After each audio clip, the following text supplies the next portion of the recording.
Friends, fellows, fantastic members of the MetaFam, welcome back to Argos Anonymous. I am Argos. I have the honor and privilege to bring to you today Topps Wilderness, the latest expansion of the MetaZoo Topps partnership. We've all been eagerly awaiting these. We ordered them a long time ago.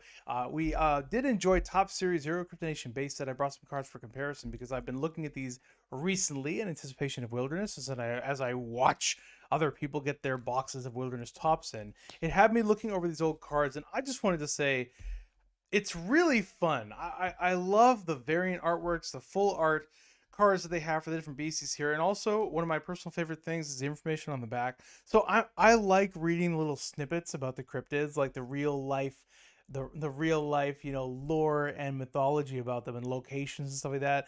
So I'm looking forward to seeing what they did with this for Wilderness, and if they follow the same pattern of, I assume you're gonna have like the Wilderness set symbol, you'll have like bronze, silver, and gold beasties. You'll probably have lore cards and art cards, which is what you had last time.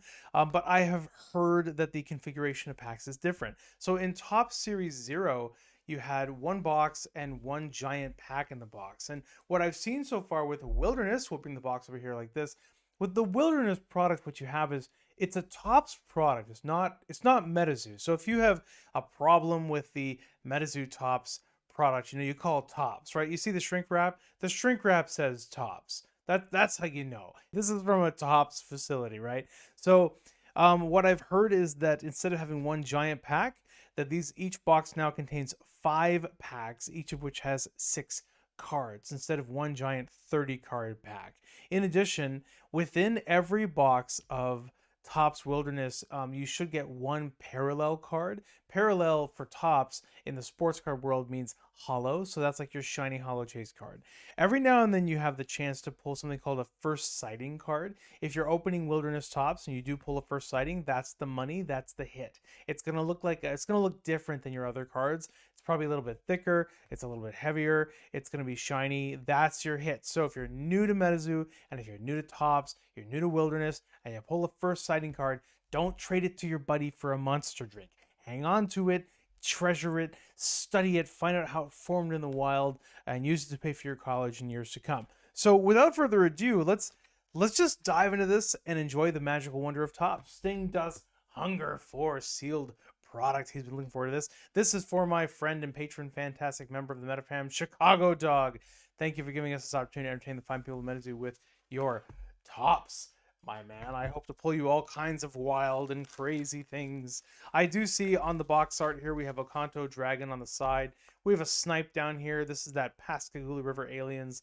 And then a potion. Potion? No, spook light. Fun, man. So that's good. Been looking forward to this for a long time. They're going to keep doing this, supposedly, in Seance around next October. We might see like Nightfall and Seance maybe combined into one drop, since we missed Nightfall. And there's so many like iconic beasties in Nightfall. You can't skip it entirely, can you? You have to go back. So here's our 5 packs. It looks like our 5 Wilderness packs. You have an Iowa dragon in there, a golden bear, a mammoth, and a unicorn. Cool. And then the pack arts are all the same. They all feel the same. It's a different pack material than MetaZoo uses, which makes sense because they're produced by Topps and not MetaZoo. So good luck, Chicago Dog. Wishing you the best, my man. Let's see what we can get. We'll just open these things top to bottom.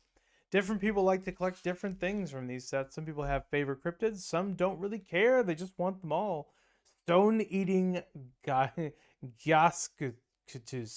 Gascutus. That's fun, man.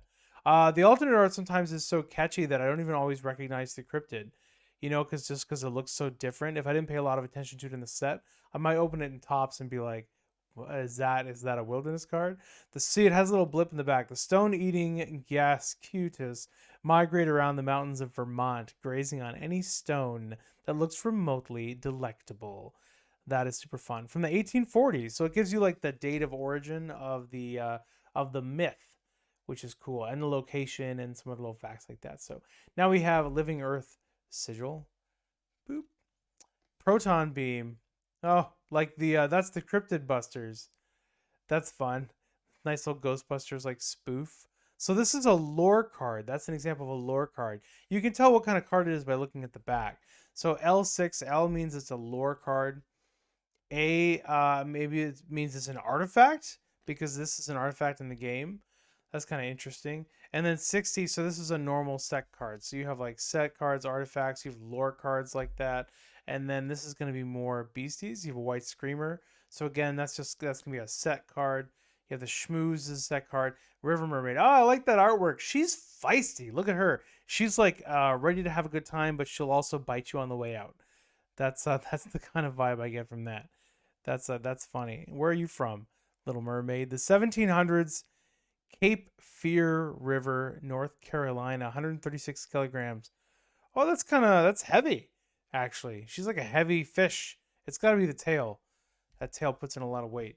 So what I'm noticing here too is you get multiple golds per pack, but they're golds of like different varieties. You got like a gold artifact, a gold lore card, and you got bronze and silver beasties.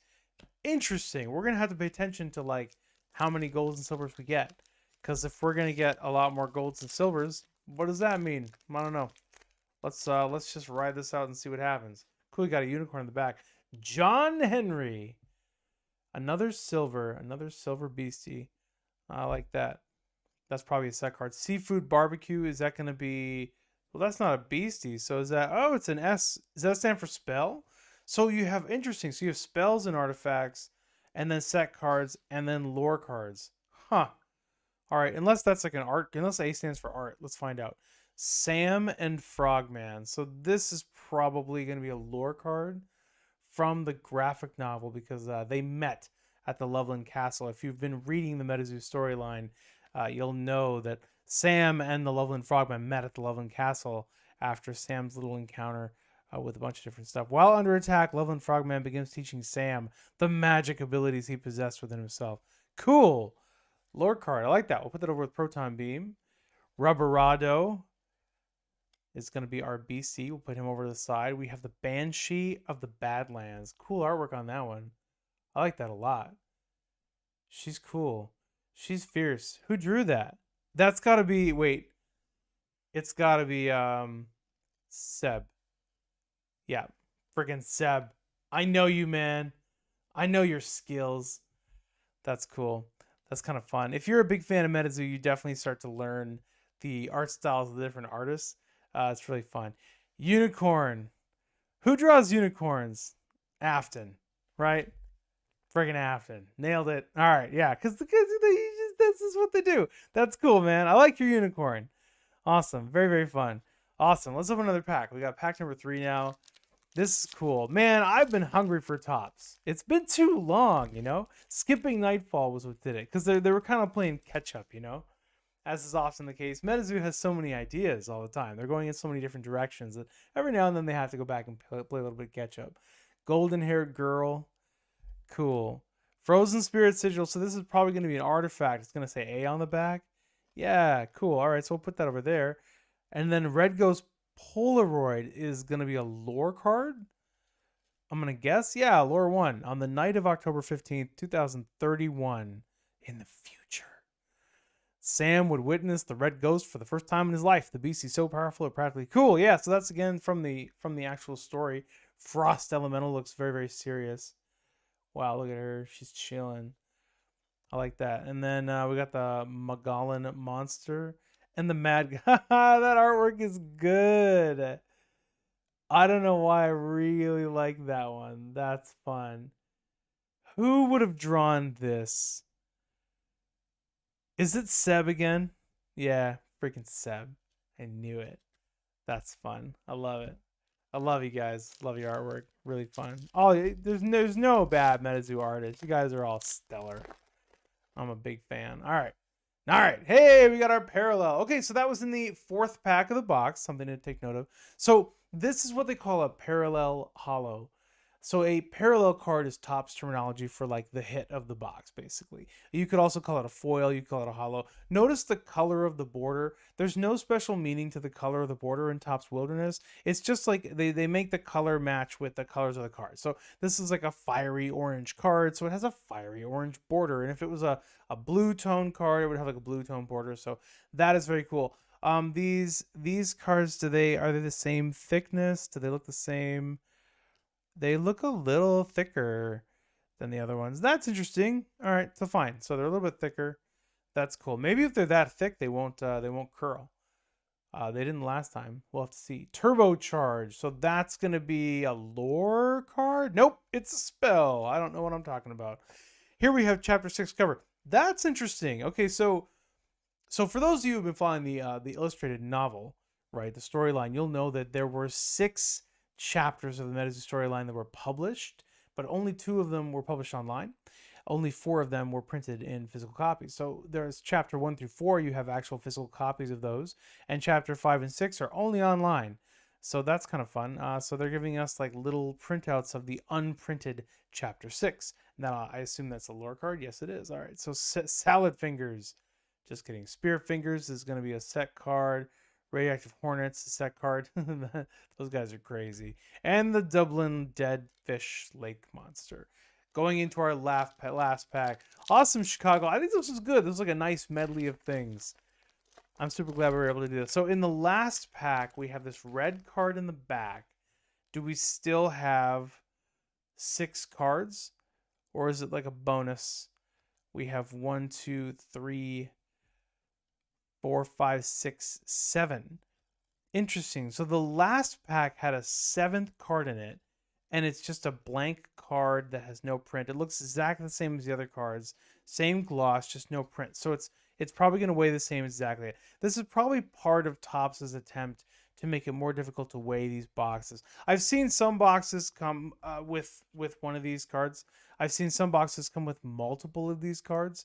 I've seen a couple boxes come with none of these cards. So I don't know. I guess you know, we'll have to see. There's some videos out there already. They're exploring like, you know, the security of the product. So we can dive into that another time. Weeping Black Angel, another beastie, into our last pack. Magic Starlight Sigil is going to be an artifact.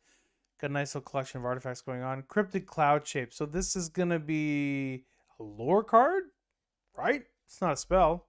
Yep, it's a lore card. All right, cool, man. And then we got our Bildad, and we have our lizard people. That's close to home, isn't it? And then the Phantom Jogger of Canyon Hill. Fun, dude. I love these things. Should we throw in like, what do you think about the art? The artwork looks similar, or I don't know. This is so classic. The base set is so classic. Really iconic. Love the white Mothman they had in that first Top Series Zero, the Ghost Train, the Frogman, and stuff like that. But this is really fun. I'm really enjoying the artwork on these. You guys killed it. Really good colors. The printing is nice. Really bright colors. I'm not noticing any printing damage. The corners are sharp. There isn't like scratching on these. There's like there's some little subtle factory lines on some of them. Like this one actually has a factory line going horizontally across the card. I don't know if you can see that, but overall they look very, very nice. So that's cool, man. I like that. Hey, congrats on the unicorn. Well, we have one more box of Wilderness Tops we're going to open on the channel. I didn't actually order a lot of them. I only ordered 4. So we're going to open 2 on the channel and then probably distribute a couple to some other patrons who want them. I think that'll be fun. So thanks for stopping by. I always appreciate this opportunity to find people's MetaZoo. Stay tuned for the next Wilderness box. I have a special little thing set up planned for that. It's going to be a really good time. And that's all for now. This is Argos, signing out.